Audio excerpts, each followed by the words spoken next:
Well, good evening there, and welcome to the Scorpio Dragon issue, number 18 in the Zodiacs. And as you can see on the caption that just started before this cast, they're the dates you have to be to fall into the Scorpio Dragon. We kick off straight away with the going back to the Dragon and their complete and utter independence.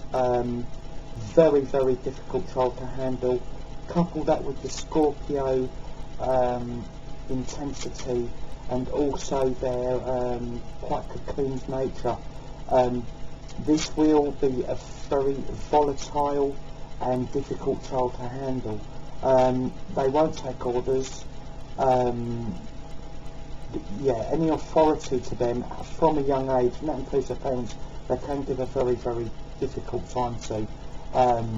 And whereas the sensitivity sometimes of Scorpio, whereas other Eastern signs will help very much in tempering that, the Dragon doesn't actually. It sort of turns that into quite a fiery and aggressive side. So this union does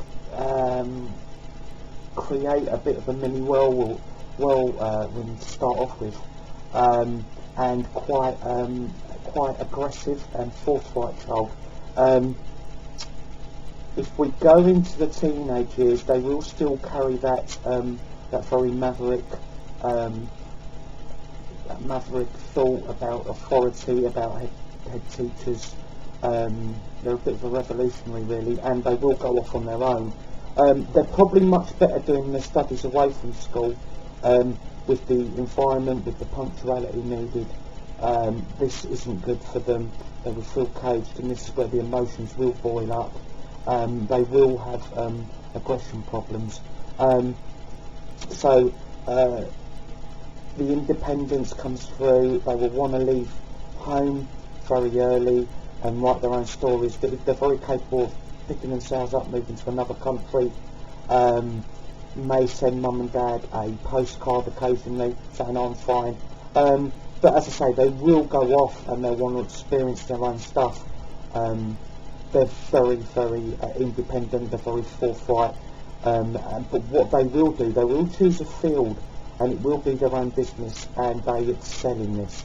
They are absolutely amazing at. They can build an engine from scratch. They could do anything. Build a computer from nothing. Absolutely anything you like. And they will be ultra skilled. And plus they'll have the top people working for them. This is a leader. This sign is a leader, and this person will have their own business. There's no two ways about that. If they are working somewhere, well, it's just a means to an end. They won't give too much of themselves. They may be clock watchers, because for them, if it's not going to benefit them and it's just going to benefit their employees, it's not their cup of tea. They won't be doing it. They're not one to slop away for somebody else. They will create their own empires, and therefore, they could, 1 minute be absolutely caked in money, the next minute they'll be stint. That's what they are. They're a roller coaster, because the Dragon will take risks. The Scorpio does like a little bit more balance, but it will allow the Dragon the room to take chances. So if their business is doing this well, they want to do this well, and they're forever pushing the boundaries.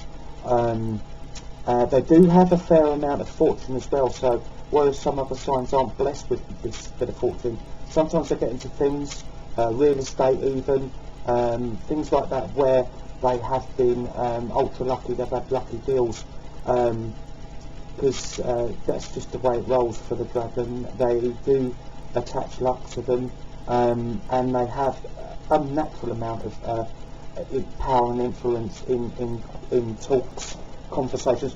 As long as they lead it, which they will, they take the lead, and they can be a very generous person, even though Scorpio's a little bit on the a little bit reluctant to part with a lot of cash or money, and not easily. The dragon sort of warms the Scorpio up a little bit and says, okay, you know, let's go for this, let's go for that. And they can be very generous, and they do make very generous employers. Their staff will be well looked after. They'll be well paid.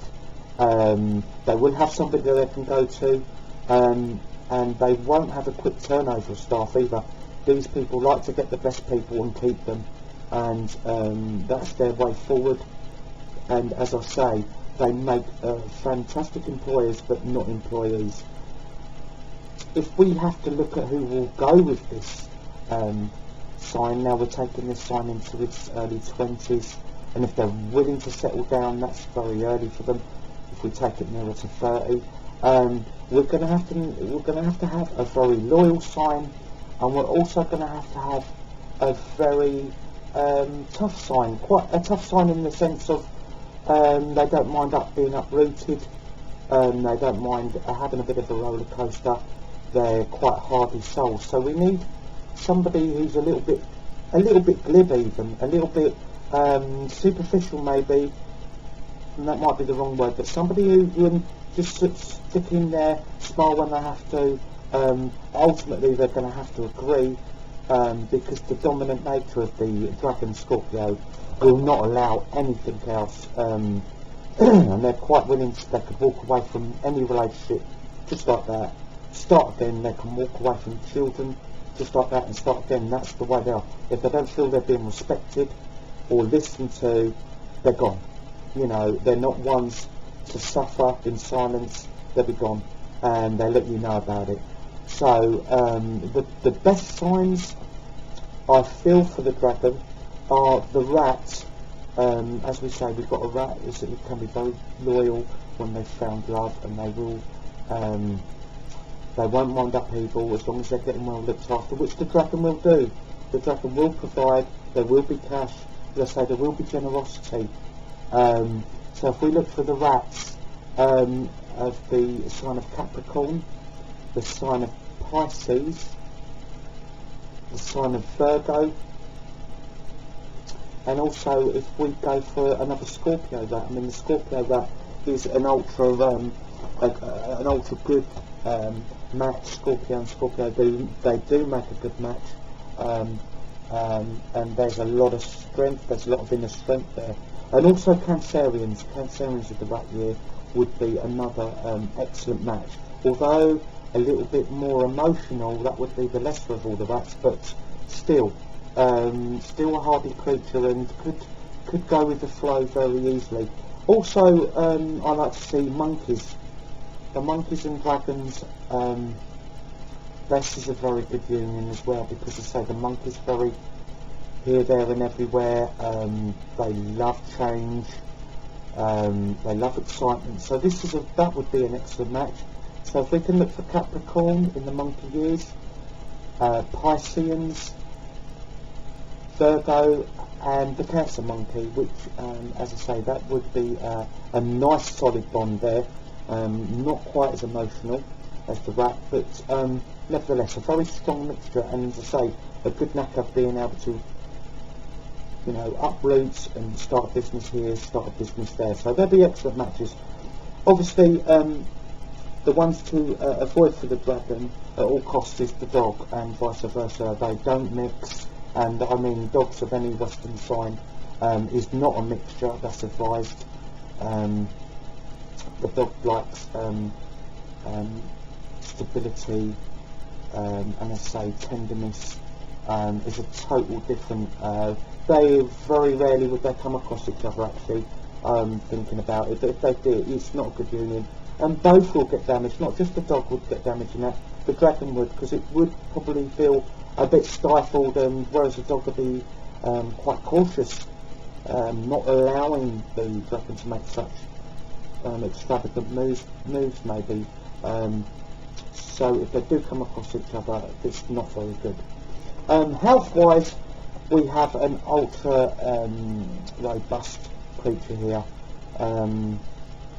Doesn't overeat, is pretty fit, will work very extremely hard. So there's not a case for becoming a couch potato. May be interested in sports, yeah, they will have a game of sports, they will have their friends, they'll have a good circle of friends, so they will have quite a lot of time to socialise and get out and about and do their stuff, so really are a very robust animal, and I don't see any major health chinks in the armour or any major health problems. So there you go, this is a magnificent creature, but one thing you've got to learn, you must listen. If they find you not listening, well, it goes a bit wrong. Okay, thanks very much for listening, and I hope you tune in to the next episode.